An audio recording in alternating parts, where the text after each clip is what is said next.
Čiže našou snahou alebo našim zámerom je poskytnúť platformu pre nezávislé umenie. Teda monitorujeme najmä tie performatívne umenia, čiže divadlo, tanec a všetko, čo sa medzi nimi a okolo nich nachádza. Dramaturgia sa v priebehu 4 rokov, koľko už tento festival existuje, vyprofilovala tak, že sa snažíme prezentovať najmä inovatívne, také objavné diela, či už po formálnej stránke alebo po stránke tematickej.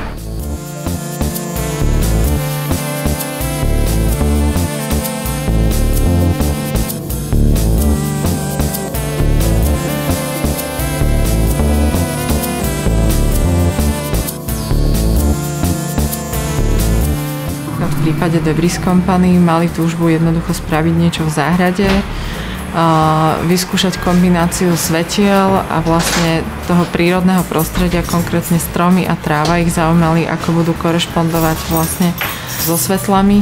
A čo sa týka predstavenia Smetiar, ktoré bolo v podchode stanice, tak to bolo pôvodne stavané na galerijný priestor. Ale vyskúšali sme to s umelcom, že sme to dali tu do nedalekého podchodu. Tento rok som sa snažila upozorniť na takú jednu zaujímavú tému a to sú urbánne legendy, čiže čosi ako mestské legendy. Odohrala sa tu prednáška, odohrala sa tu predstavenie, ktoré spracovávalo túto tému a zároveň sa odohrala cyklojazda za jednotlivými legendami alebo miestami, ktoré sú spojené s nejakými urbánnymi legendami tu v Žiline. Tá tematická línia je takým špecifikom tohto ročného kiosku.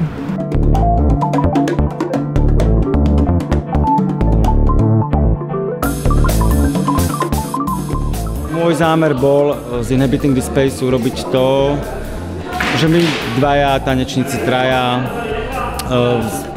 tak ako diváci sledujeme predstavenie, my dopredu sme tie predstavenia nevideli. My to nechávame na seba pôsobiť a zámer je, alebo cieľ je potom akoby improvizovanou formou fyzicky okomentovať to predstavenie.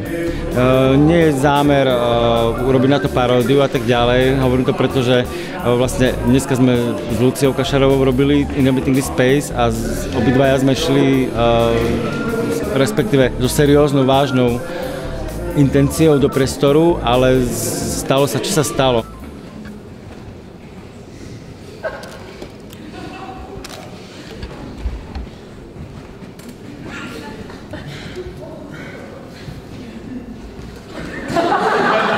Ale každopádne zámer je taký, akoby hneď po tom predstavení zareagovať na atmosféru, ktorá tu z toho predstavenia ostala, energiu,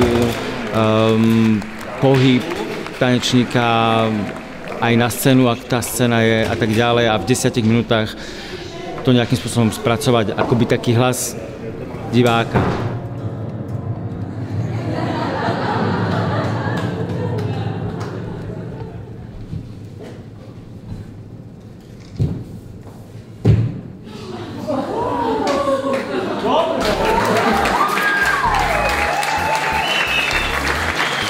Jednou z našich takých snách je vlastne vyvolať diskusiu o divadle.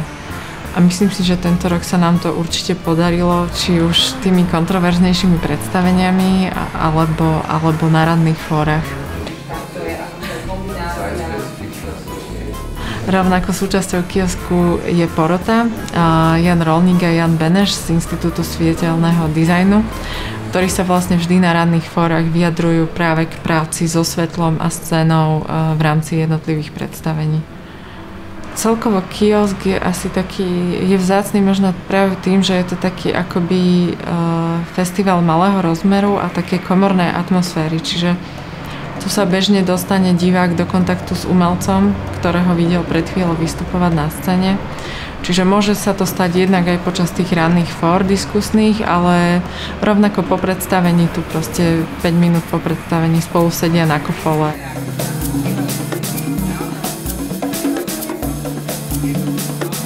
Kiosk nazývame tak trochu aj divadelný tábor alebo divadelný kemping. Tento rok sa zjavilo neviem koľko, asi okolo 20 stanov. Takto sa tešíme, že to takto poňali a tým pádom sú tu s nami vždy od rána až do večera a proste si ten festival užívajú tak naplno. Tento rok sme zorganizovali 2 workshopy, jednak workshop scenografie a práce so svetlom pre detského účastníka a takisto workshop tanečný alebo workshop fyzického performanstva s názvom Pohľadom tela. A vlastne títo účastníci zároveň otvorili akoby symbolický festival takou improvizáciou v meste.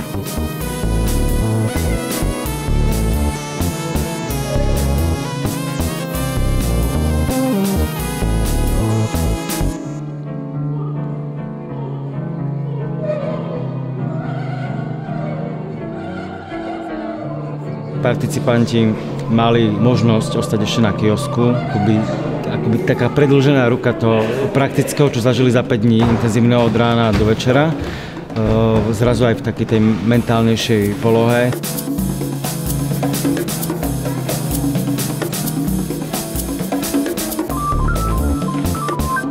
Ta knihařská dílna je nádherná, je to starodávný prostor, je tam obrovský genius loci. Člověk jakoby má šanci vidět nějakou část staré žiliny, něco, co tady už jako bylo a nese obrovskou hodnotu. A třeba v porovnání s tím gigantem, který se tam postavil, tak to docela zajímavý, myslím. Jako člověk tak jako se může zapřemýšlet nad tím, kde ty hodnoty jako ležejí. Ať už jenom světla, nebo taky jako místa. No.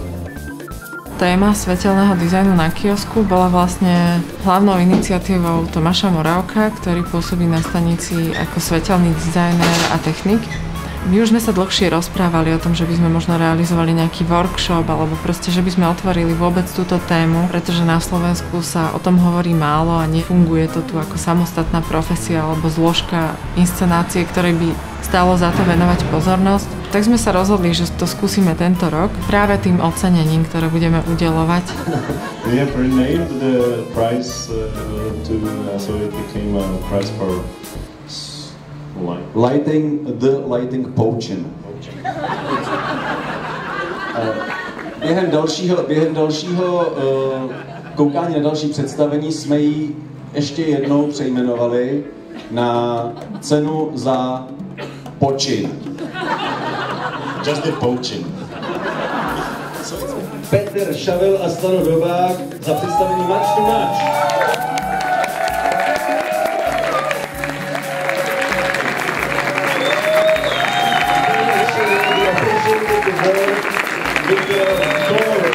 A to bylo opravdu velice odvážné představení. Takže gratulujeme ještě jednou.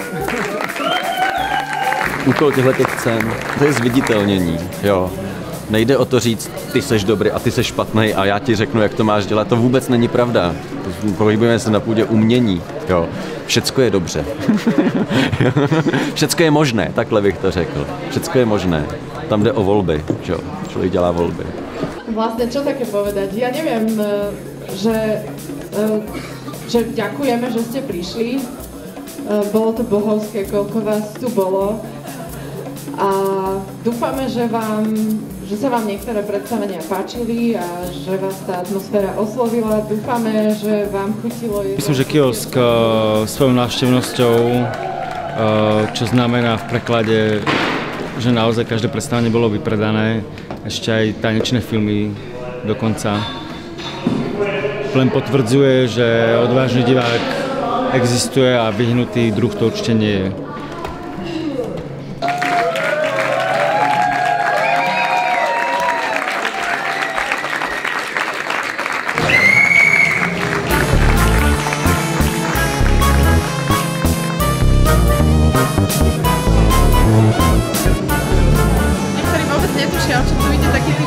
Čo si sem prišli dneska len vypiť, to je dobré, nie?